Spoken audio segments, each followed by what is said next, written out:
dalam negara. Yang kedua, jangan pernah berikan ruang kepada kelompok fundamentalis di media-media resmi mainstream tingkat nasional. Yang ketiga, yaitu jangan pernah memberitakan segala kebaikan sebesar apapun yang dilakukan oleh kelompok fundamentalis. Yang berikutnya, setiap kesalahan sekecil apapun yang dilakukan oleh kelompok fundamentalis harus diviralkan, harus disebarluaskan, dan harus diulang-ulang. Nah, supaya itu melekat di hati masyarakat bahwa mereka adalah orang-orang yang tidak layak untuk diberikan tempat di kita punya negeri atau di negeri Islam. Nah, kemudian nggak sampai di situ, kelompok fundamentalis yang manapun jangan pernah sebut mereka dengan rentetan gelar-gelar akademik mereka. Nggak boleh. Apakah itu gelar-gelar kehormatan di tengah masyarakat atau gelar akademik, profesor, doktor, dan lain sebagainya. Jangan. Cukup sebut namanya aja untuk mengopinikan di masyarakat bahwa kelompok fundamentalis itu kuper, bodoh, tidak berpendidikan, tidak punya gelar, nggak ngerti dunia akademik, dan seterusnya. Jadi cukup sebut nama mereka, tidak perlu diberikan embel-embel yang lainnya. Nah, kemudian nggak sampai di situ. Jadi masih banyak lagi yang mereka lakukan apa yang kita alami saat ini di kita punya negeri. Nah, bagaimana para habaib, para ulama kita, bagaimana tokoh-tokoh kita di Majelis Ulama Indonesia, yaitu mereka kecilkan, mereka recehkan, mereka hina-hina, bahkan mereka mencoba mencari kesalahan-kesalahan, bahkan kalau nggak ada kesalahan, ya buatlah fitnah-fitnah yang bisa diterima oleh masyarakat tentang mereka. Dan ini akan mereka lakukan terus. Jadi artinya bagaimana cara menghabisi kelompok fundamentalis? Satu, kerdilkan mereka. Dua, jauhkan mereka dari masyarakat. Kemudian ketiga, yaitu bidik daripada para tokohnya. Kalau bisa dirangkul, kalau nggak bisa dirangkul, dipukul. Bisa dipeluk, nggak bisa dipeluk, digebuk. Nah, jadi ini yang mereka lakukan. Nah, baik, sekarang yang kedua. Lalu bagaimana dengan kelompok modernis? Kelompok modernis bagi mereka yaitu statusnya aman. Bagi mereka statusnya aman. Nah, aman, statusnya aman, sehingga perlu diberikan ruang. Diberikan ruang publik, diberikan ruang media, diberikan ruang dalam sistem pemerintahan, perlu didengar suaranya. Dan kalau ada dari mereka yaitu punya kesalahan, tutup itu kesalahan, jangan diviralkan. Kalau mereka melakukan kebaikan, sekecil apapun kebaikan, maka itu harus diviralkan dan harus disebarluaskan. Dan penyebutan nama mereka harus lengkap dengan segala macam rentetan gelarnya, gelar kehormatannya, dan seterusnya, dan seterusnya. Jadi posisi mereka dianggap aman. Nah, kemudian yang ketiga, kelompok liberalis. Kelompok ini mereka berikan status sangat aman. Nah, kenapa diberikan status sangat aman? Karena kelompok ini bukan hanya sekedar dianggap kawan, tapi sudah dianggap sebagai antek. Beda kawan dengan antek. Kalau modernis itu masih kawan barat, tapi kalau sudah liberalis itu antek barat. Nah, jadi mereka sudah tidak ada nilai kritis sama sekali. Nah, tapi justru kelompok ini yang mereka besarkan. Kelompok ini harus dibesarkan di seluruh negeri-negeri Islam. Jadi bagaimana caranya kelompok ini bisa berkembang? Berikan ruang, berikan finansial, berikan tempat, berikan kesempatan di media, di TV, di radio, di surat kabar, dan lain sebagainya.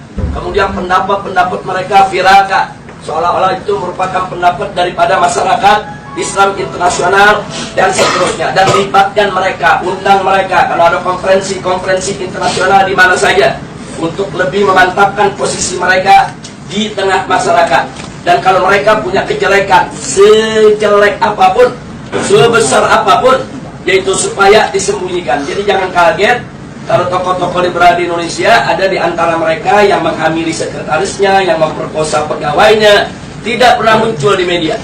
Jadi semua harus ditutup, tidak boleh.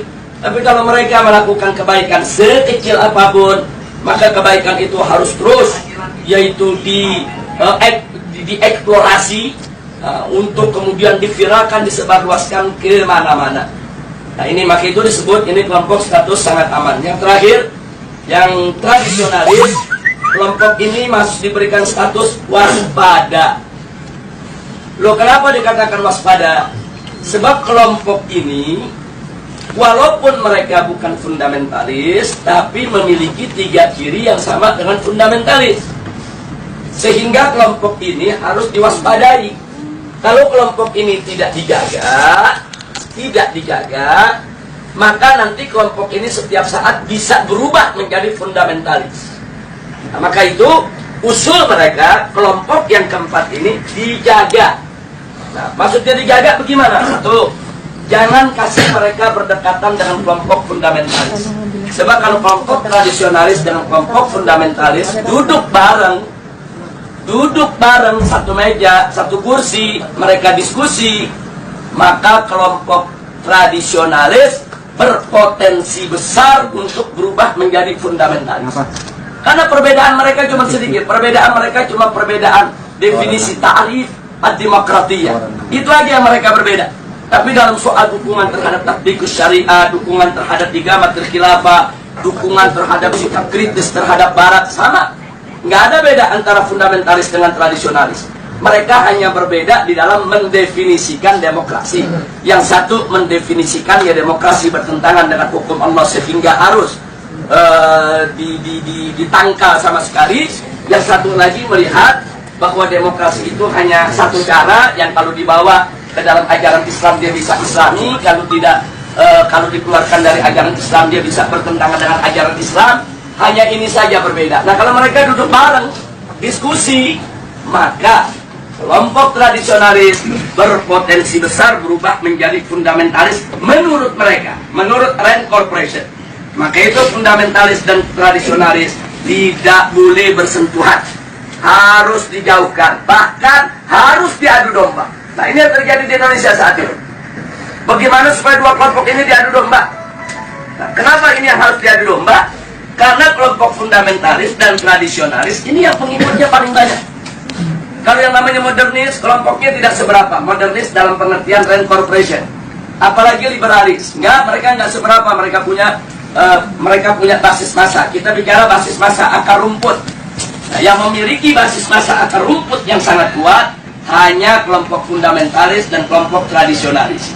Maka itu kalau ini bersatu, ini akan menjadi satu kekuatan umat Islam yang maha dahsyat, yang bisa merontokkan kekuatan mereka, sehingga mereka akan melakukan berbagai macam upaya bagaimana dua kekuatan ini untuk tidak bersatu. Nah, itulah sebabnya aksi 212 di mata mereka ini merupakan persatuan antara fundamentalis dan tradisionalis.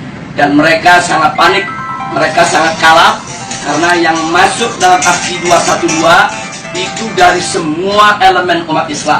Apapun organisasinya, apapun partai politiknya, apapun mazhab pemikirannya, mereka datang, mereka tidak tanya Anda NU, Anda Muhammadiyah, Anda FPI, enggak.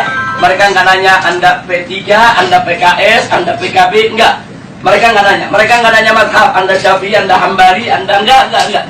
Mereka nggak nanya Anda ini termasuk yang Aswaja, yang Wahabi, atau yang Salafi dan lain. Enggak ada.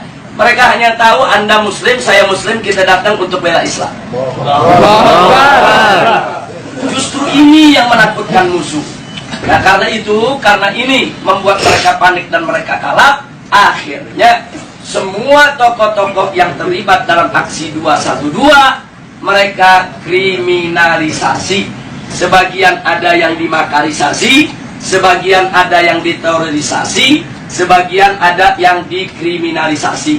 Yang diterorisasi umpamanya Ustadz Bakhtiar Nasir, dikait-kaitkan gerakannya dengan ISIS, dengan sumbangan untuk teroris dan lain sebagainya. Ini namanya terorisasi.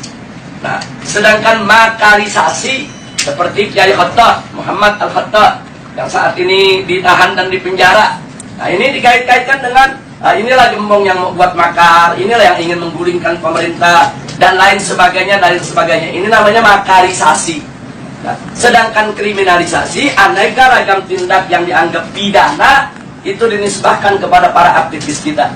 Nah, jadi sekali lagi bahwa langkah-langkah kriminalisasi, kemudian makarisasi, terorisasi Ini merupakan jalan yang mereka ambil saat ini untuk membuyarkan kesatuan daripada umat Islam.